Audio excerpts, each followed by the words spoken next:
ಅಧೋಮುಖ ಶ್ವಾನಾಸನ. ಈ ಅಭ್ಯಾಸವನ್ನು 1 ರಿಂದ 5 ನಿಮಿಷಗಳವರೆಗೆ ನಿರಂತರವಾಗಿ ಪ್ರತಿದಿನ ಕೆಲವು ವಾರದವರೆಗೆ ಅಭ್ಯಾಸ ಮಾಡೋದ್ರಿಂದ ಏನೆಲ್ಲ ಲಾಭ ಅಂತ ನೋಡೋಣ.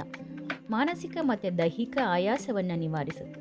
ಆತಂಕ, ಖಿನ್ನತೆ, ನಿದ್ರಾಹೀನತೆ ಸಮಸ್ಯೆಗಳನ್ನು ನಿವಾರಿಸಿ ಎಸಿಡಿಟಿ, ಮುಟ್ಟಿನ ಸಮಸ್ಯೆ ಮತ್ತು ಮುಟ್ಟು ನಿಲ್ಲುವ ಸಮಯದಲ್ಲಿ ಆಗಬಹುದಾದಂಥ ಸಮಸ್ಯೆಗಳನ್ನು ನಿವಾರಿಸುತ್ತೆ.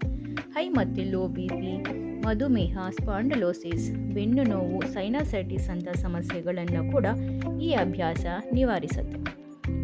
ಹೆಚ್ಚಿನ ಲಾಭಗಳನ್ನು ತಿಳಿಯಲು ಡಿಸ್ಕ್ರಿಪ್ಷನ್ ಓದಿ.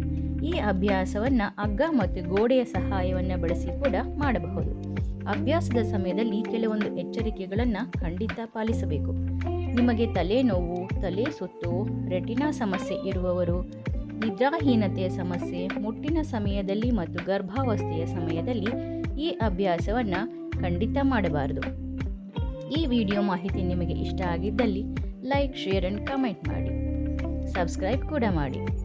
ಅಭ್ಯಾಸ ಮಾಡಿ ಆನಂದವಾಗಿರಿ.